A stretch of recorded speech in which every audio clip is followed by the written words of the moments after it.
Quanto vai precisar de grana para pôr no negócio, Adriana? Não sei ainda. E aí, tá querendo investir no meu negócio? Pode ser, mas o quanto eu vou ganhar se eu investir? Para fazer o planejamento financeiro do meu negócio, eu tenho os seguintes componentes principais. Vou fazer uma projeção de fluxo de caixa. Depois, um segundo componente, eu vou identificar qual é o investimento necessário, ou seja, qual é a injeção de capital que eu preciso fazer, quanto de grana eu preciso colocar no negócio para que ele não morra.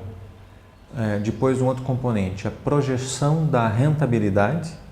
E o último ponto, o retorno sobre cada investimento, sobre cada injeção de capital que eu realizar e, eventualmente, eu vou planejar uma eventual proposta a investidores, se é que eu vou trabalhar com investidores. Bom, o que é uma projeção de fluxo de caixa? Vamos falar de caixa primeiro. Esse termo caixa vem de caixa registradora. E a caixa registradora é aquela que a gente vê no supermercado. É uma maquininha que registra todas as entradas e as saídas de dinheiro do negócio. Dinheiro entrando, registro. Dinheiro saindo, registro. Não estou falando de lucro aí, por exemplo. Estou falando de dinheiro entrando e de dinheiro saindo. E esse termo projeção é futuro, ou seja, projeção de fluxo de caixa. Eu vou fazer daqui para o futuro prevendo todas as entradas e todas as saídas de dinheiro do negócio. Isso aqui é uma projeção de fluxo de caixa. Como é que eu começo a fazer? O primeiro passo é identificar, é fazer um detalhamento de todas as despesas, custo fixo, aluguel, os impostos que eu vou pagar, comissões que eu vou pagar, o investimento inicial que eu vou ter que fazer, reforma do prédio, paga engenheiro, etc. E também um detalhamento de todas as receitas, ou seja, quanto eu vou vender, o valor de venda, o preço de cada produto, somando tudo, eu vou ter uma previsão de receita. Previsão de receitas, previsão de despesas. Uma vez isso feito, eu vou pegar todas as totalizações e colocar em uma tabelona. Essa tabelona é que a gente chama de projeção de fluxo de caixas. Olhem essa tabelona, ela tem um dinheiro saindo do caixa da empresa, tem dois tipos de dinheiro saindo do caixa da empresa, que é o investimento inicial e o outro é despesas operacionais. E tenho dois tipos de dinheiro entrando no caixa da empresa. Um é receita bruta de vendas e o outro é injeção de capital. Dinheiro entrando, dinheiro saindo. E aí eu tenho saldo anterior e resultados. Adriana, como é que eu acho nessa tabela, então, se está dando lucro ou não? Seria ali pelo resultado do período lucro líquido? Aí... Mas como é que eu calculei esse lucro líquido aí? Tá. Está anotado. Como é que eu calculo ele? Você viu a receita bruta de vendas, né? Isso. Por ano, menos as despesas operacionais. Isso, olha que interessante. A gente tem dois tipos de dinheiro entrando.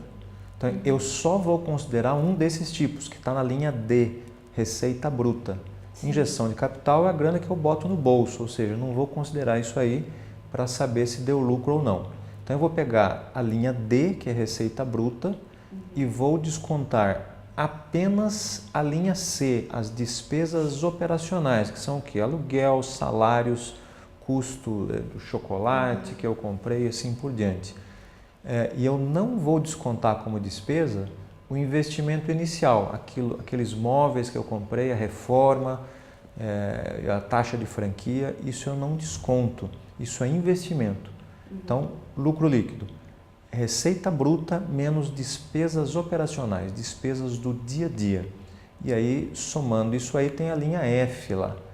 Primeiro ano está 100 mil de prejuízo, segundo ano 300 mil de prejuízo, e aí o terceiro ano aí sim já tem 1 milhão de lucro, quarto ano 3 milhões e 100 de lucro, quinto ano 4 milhões e 700 de lucro.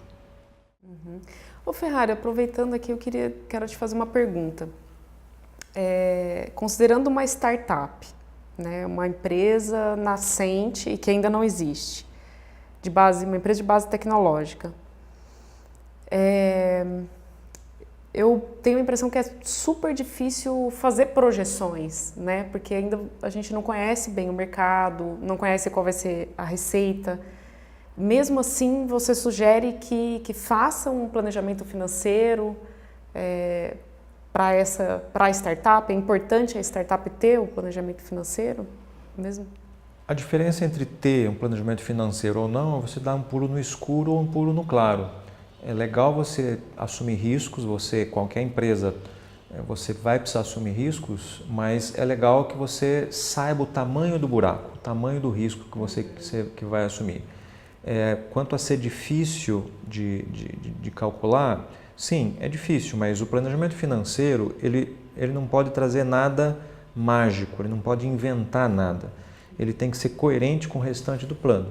Então, que restante do plano? Você fez lá uma previsão de qual é o seu público-alvo, analisou o tamanho do seu mercado, você sabe qual é o tamanho do seu público-alvo, e aí, em determinado momento, você falou, olha, pelo tamanho do meu público-alvo, pelo meu teste de mercado, eu estou achando que vai vender 5 mil por ano. Tá? Essa é a expectativa de vendas. Ora, se você tem o preço, tem expectativa de venda, você tem previsão de receita. Então, é possível sim. Você tem que ter credibilidade, é óbvio, um teste de mercado que vai dar credibilidade ao seu planejamento financeiro, mas sim, é possível você fazer essas estimativas, essas projeções para 5 anos, isso é o usual, e isso vale muito a pena, para você não ser pego de surpresa em determinado momento e falar, não, está vendendo, mas não está dando lucro, ou está dando lucro, mas o investimento seria melhor se eu tivesse botado a grana na poupança. Para não ter esse tipo de decepção, sim, precisa, é extremamente importante. Legal, obrigada. Continuando, Adriana, como é que eu consigo agora, nessa tabelona, nessa projeção de fluxo de caixa, como é que eu consigo identificar a grana que eu preciso injetar no negócio? Sei. Bom, tá vendo aquela linha E? É a linha de injeção de capital, certo, pelos sócios ou por empréstimos. Eu tenho no primeiro ano 650 mil de grana sendo injetada e no segundo ano 350 mil. Essa é a injeção de capital necessária. Agora a pergunta é, como é que eu cheguei nesses 650 mil no primeiro ano? Por que exatamente 650 mil Você que eu foi preciso? somando algumas coisas que são necessárias, assim. Se você olhar nessa coluna do ano 2018, a última linha é chamada de liquidez. Liquidez é o dinheiro que sobrou no caixa, lá na caixa registradora. Então, eu estou dizendo que no final do ano 2018, lá, sobrou 50 mil reais. No final do segundo ano, sobrou também 50 mil reais.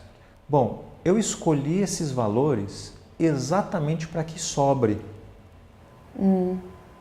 Bom, a liquidez, quer dizer, a caixa registradora não tem dinheiro negativo nunca. Ou você põe o dinheiro lá, ou ele acaba o dinheiro, na pior das hipóteses acaba.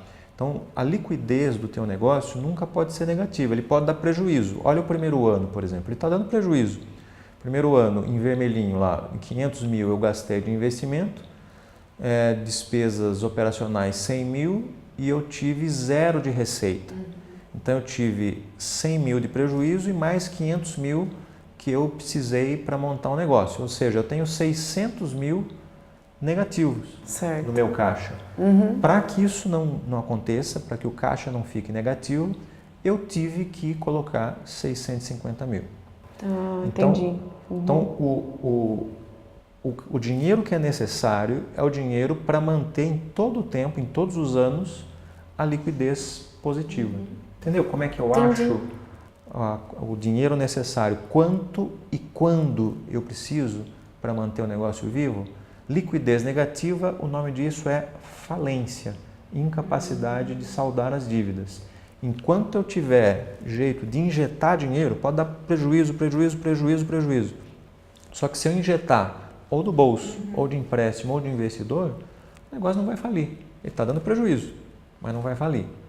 Agora, se eu não consigo mais injetar capital, não consigo mais pagar as contas, aí o nome disso é falência. Entendeu? Entendi. Bom, a gente vai precisar agora fazer a projeção da rentabilidade. E para fazer a projeção da rentabilidade, o conceito lá de rentabilidade é lucro líquido no período sobre investimento total. Lucro líquido no período eu já tenho lá na linha F. Estou colocando lá no primeiro ano prejuízo de 100 mil, segundo ano prejuízo de 300 mil, mas a partir daí está no azul, 1 milhão de lucro, 2021 3 milhões e 100, 2022 4 milhões e 700. Eu preciso agora do investimento total e eu vou usar como investimento a injeção de capital. No primeiro ano eu tive 650 mil de injeção de capital, no segundo ano 350 mil, ou seja, no segundo ano o investimento total é 650 mil mais 350 mil, que dá 1 milhão. Não investi, não fiz mais nenhuma injeção de capital, então em 2020 continua sendo 1 milhão, 2021 continua sendo 1 milhão e 2022 o investimento total continua sendo de 1 milhão. Mas uma coisa que eu posso fazer para melhorar é fazer uma atualização monetária do meu investimento total. Então, fazendo uma atualização monetária, nesse exemplo aí do slide, está sendo atualizado a 15% ao ano, valor bastante alto, mas é apenas um exemplo. Então, eu vou corrigindo esses valores. No primeiro ano, os meus 650 mil vão valer, atualizados a 15%, dá 747. No segundo ano, somando uns 350 mil e atualizando a 15%, dá 1.262.000 e assim por diante. 2020, 1.400.000, 2021, 1.669.000 e em 2022 o investimento total, 1.919.000. Bom, a partir daí é só dividir lucro líquido no período, por exemplo, lá no quinto ano, 4.700.000, dividido pelo investimento total corrigido, no caso 1.919.000. Isso aí vai dar uma rentabilidade altíssima lá de 245%.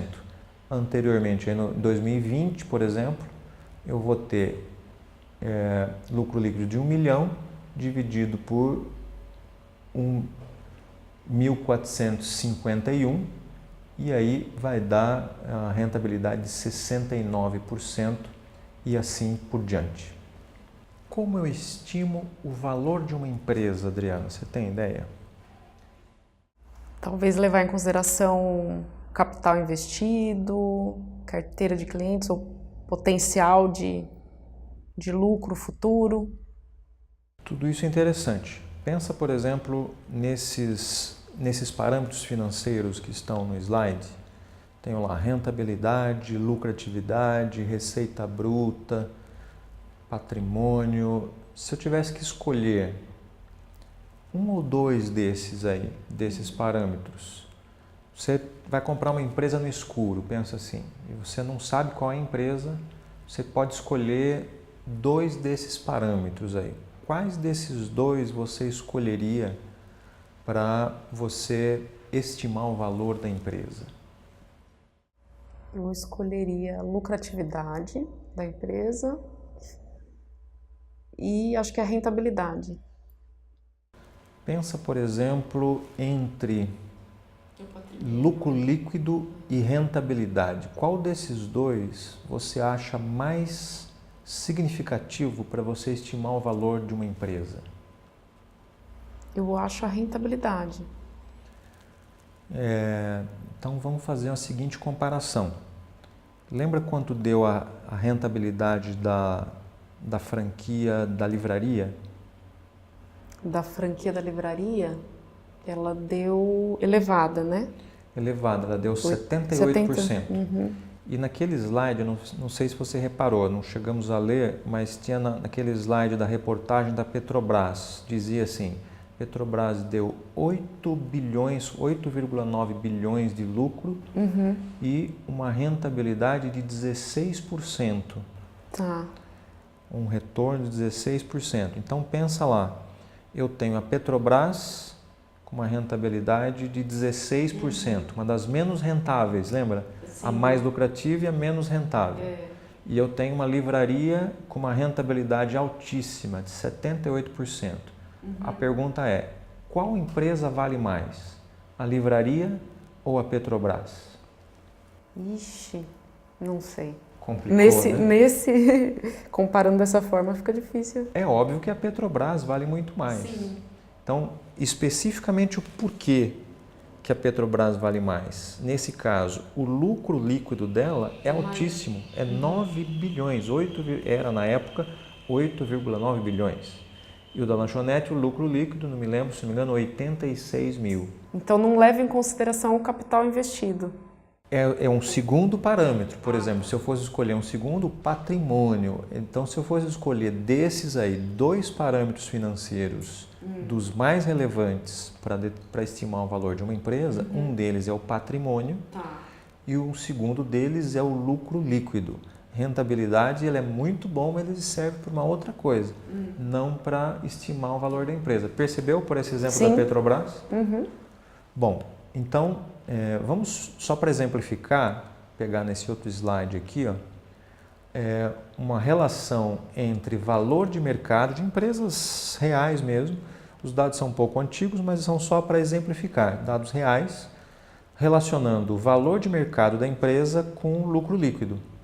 Então eu tenho lá em cima, os mais altos, negócios estratégicos, por exemplo, Yahoo.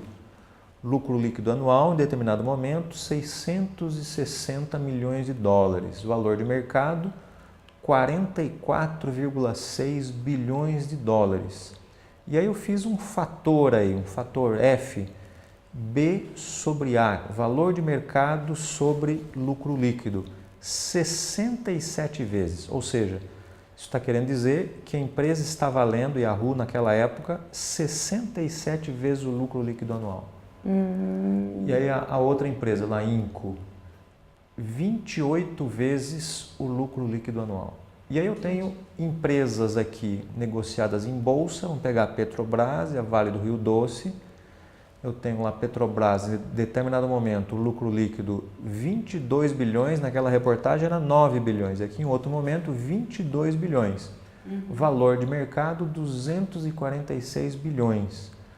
11 vezes o lucro líquido anual. Vale do Rio Doce, Petrobras e Vale do Rio Doce, empresas brasileiras, empresas estáveis, 6,8 vezes o lucro líquido anual, estimado valor da empresa. E aí a gente pegou aqui embaixo, ó, pequenas empresas sem marca, colocadas à venda. Então, a pequena papelaria, 2,5 vezes, o valor de mercado estava sendo colocado à venda por 60 mil. Qual era o lucro líquido anual? 24 mil. 2,5 vezes. Uma loja de materiais de construção, 2,38.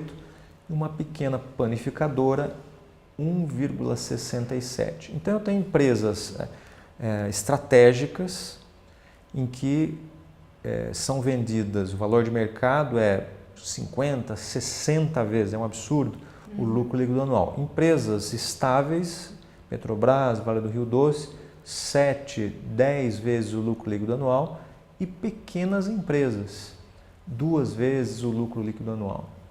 Aí agora a pergunta é, para uma empresa tecnológica, uma startup, está com risco altíssimo, começando agora, quantas vezes o lucro líquido anual você acha que vale?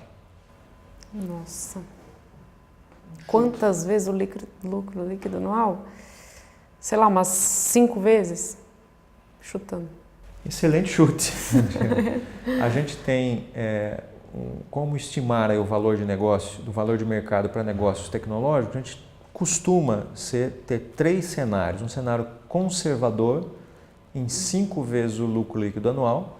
Um cenário otimista, em 10 vezes o lucro líquido anual. E um cenário excepcional, 15 vezes o lucro líquido anual. Ou seja, nessa tabela aí comparativa, a gente está posicionando abaixo de empresas consolidadas no mercado, como Petrobras e Vale, são empresas que já têm um risco menor.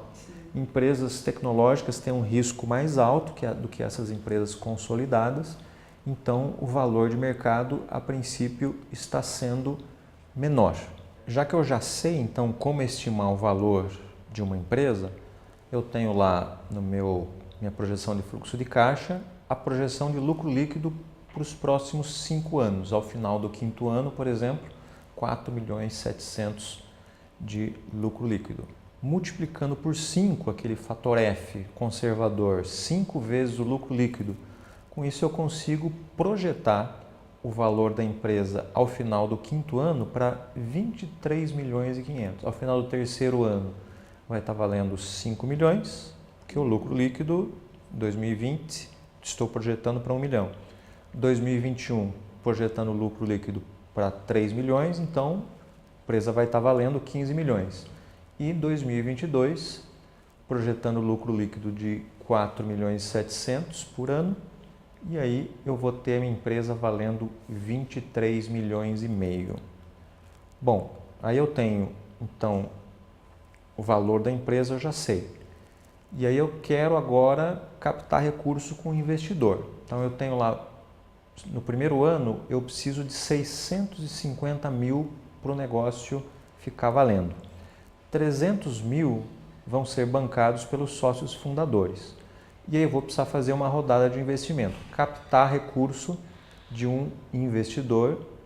No primeiro ano, 350 mil e no segundo ano, 350 mil. A pergunta agora, Adriana, o que eu ofereço para um investidor? Eu quero 350 mil dele, de um investidor no primeiro ano, e 350 mil no segundo ano. O que você ofereceria para o investidor? Ele quer ganhar alguma coisa. Que parâmetro financeiro, lucro, rentabilidade, o que você oferece para ele? Bom, acho que todos os parâmetros são importantes, mas eu pensaria na rentabilidade, porque leva em consideração o quanto ele investiu. Será que é isso? É um bom parâmetro e como você também falou, todos eles, no fundo, todos os parâmetros são importantes para contextualizar o negócio, mas tem um parâmetro que ele é em especial desejado, é importante saber, que é exatamente a taxa de retorno, porque ele reflete ganho de capital. Por que esse é um parâmetro importante? O investidor nem sempre ele quer ficar para sempre no negócio. Ele quer comprar um pedaço do negócio, em geral, essa é a fase de startup. Enquanto está valendo pouco, enquanto o negócio está pequeno, o negócio cresce, passa a valer bastante, aí ele vende a parte dele. Então, esse é o parâmetro que melhor reflete é a taxa de retorno. Está valendo pouco, vai passar a valer bastante. Então, por exemplo, eu tenho aqui 2018, 19, 20 e 21. Vamos supor que eu ofereça ao primeiro investidor uma taxa de retorno de 90% ao ano. 90% ao ano para o primeiro e 70% ao ano para o investidor que vai entrar no segundo ano. Vou fazer um parênteses aqui. Por que você acha que eu ofereci 90% de retorno no primeiro ano e para o cara que entrar no segundo ano 70%? Porque o risco de quem está entrando no primeiro ano é maior? É isso, precisamente. Então isso é usual. Então o significado prático de uma taxa de retorno de 90% ao ano o investidor colocou 350 mil em 2018, um ano depois, teoricamente, para essa grana estar valendo 90% a mais. Ou seja, 350 vezes 1,9 que dá 665. No final de 2019, multiplica de novo por 1,9, vai dar 1.263.000. Final de 2020, de novo por 1,9, 2.400.000. Multiplica de novo por 1,9, 4.561.000. Multiplicando mais uma vez por 1,9, 8.666.000. Ou seja, o que eu estou querendo dizer? Com uma taxa de retorno de 90% ao ano, se o investidor colocar 350 mil no primeiro ano, ao final do quinto ano, estou querendo dizer que esse investimento que ele fez vai estar valendo 8.666.000. Entendeu o significado? Uma taxa de retorno de 90% ao ano, significado prático. Entendi. Mesma coisa vale para a taxa de retorno lá de 70% ao ano, só que está entrando só no segundo ano, multiplico por 1,7, 1,7, 1,7, 1,7, vai estar valendo, os mesmos 350 mil vão estar valendo 2.923.000. Já olha a diferença de 70 para 90, um ano a menos, uma diferença muito significativa, né? Bom, uma vez que eu já tenho então o valor da empresa, veja nesse outro slide, total lá do valor da empresa, 23 milhões. Como é que eu cheguei nele? Multiplicando por 5 o lucro líquido anual. O lucro líquido anual lá no final do quinto ano era 4.700.000, multiplicando por 5 dá 23 milhões e meio. Eu já sei que o investidor 1, ao qual estou oferecendo 90% ao ano, a parte dele da empresa vai estar valendo ao final do quinto ano 8.666.000. Do investidor 2, já sei que a parte dele vai estar valendo 2.923.000. Se 100% vale 23 milhões, X% vale 2.923.000. Aplicando uma regra de 3, eu consigo saber a participação do negócio do investidor 1 e do investidor 2. E de cabeça, nada nessa mão, nada na outra, está lá os percentuais. 12% por regra de 3, né? Brincando aqui. Por regra de 3, a gente chega a esses percentuais para que eu ofereça ao investidor 1 36,9% do negócio por 350 mil para ele colocar no primeiro ano. E por investidor 2, eu vou oferecer a ele 12,4% do negócio para ele colocar mais 350 mil no segundo ano. Ferrara, fiquei com uma dúvida ali na participação do negócio, tá? Em que momento que surgiu a participação do negócio? Eu calculei percentual? O que eu fiz. Qual foi o ponto de partida? O ponto de partida foi a taxa de retorno, que eu ofereci 90% ao ano. Tá. Ponto. Isso eu defini. E aí com uma taxa de retorno 96% ao ano, eu tenho que os 350 mil que o cara colocou no primeiro ano vão estar valendo ao final do quinto ano 8.666.000. E eu tenho que, então isso vale X para mim, esses 8 milhões é X, Sim. Percentual do negócio.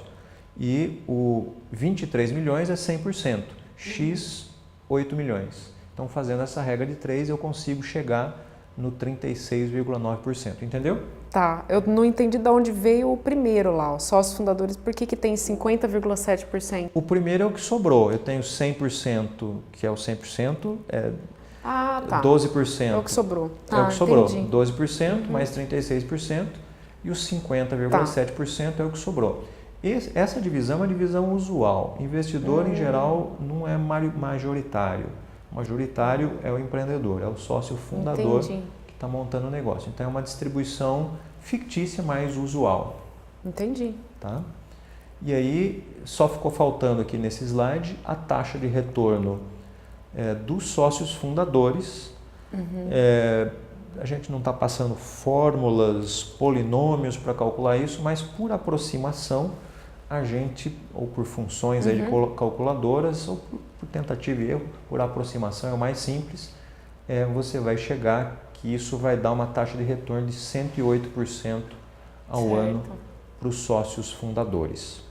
Bom, resumindo então, para a gente tirar algumas conclusões. No planejamento financeiro, eu tenho um primeiro componente que é fundamental, que é uma projeção de fluxo de caixa. A partir dessa projeção de fluxo de caixa, eu consigo identificar a injeção de capital necessário, ou seja, o quanto de grana eu preciso colocar para que o negócio mantenha-se vivo sempre. Consigo também, a partir dessa projeção de fluxo de caixa, fazer uma projeção de rentabilidade e consigo projetar também o retorno sobre cada investimento, cada injeção de capital, sejam dos sócios fundadores, sejam de empréstimos, seja de investidores. E consigo com isso subsidiar a elaboração de uma proposta a investidores, assim como a gente mostrou. O que é uma projeção de fluxo de caixa? Ela resume entradas e saídas de dinheiro ao longo do tempo. Ela deve ter coerência com todas as demais seções do plano de negócio. Não pode inventar nada. Ela tem que ser uma consequência natural do restante do plano de negócio. O usual é ter uma projeção mensal para o primeiro ano e uma projeção anual para 5 anos. Eu preciso anexar detalhamento das receitas, das despesas por categoria de gastos, custos fixos, custos variáveis, investimento inicial, etc. E esse meu fluxo de caixa permite identificar o capital necessário para garantir a liquidez sempre positiva, ou seja, para que o negócio nunca vá à falência. Me fornece dados para projeção da rentabilidade, taxa de retorno, subsidiando negociação com investidores. Bom, as perguntas iniciais: quanto dinheiro eu preciso pôr no negócio? Eu consigo calcular isso a partir da minha projeção de fluxo de caixa, de modo a que a minha liquidez nunca fique negativa. A segunda pergunta: o quanto eu vou ganhar se investir? Eu consigo responder essa pergunta através da taxa de retorno. Outros parâmetros também, mas fundamentalmente um parâmetro importante para isso é a minha taxa de retorno, aquilo que eu vou propor ao investidor. Agora o ponto é, a pergunta: qual seria uma taxa de retorno atrativa para você, Adriana? O que faria você, como investidora, ficar com vontade de botar dinheiro no negócio?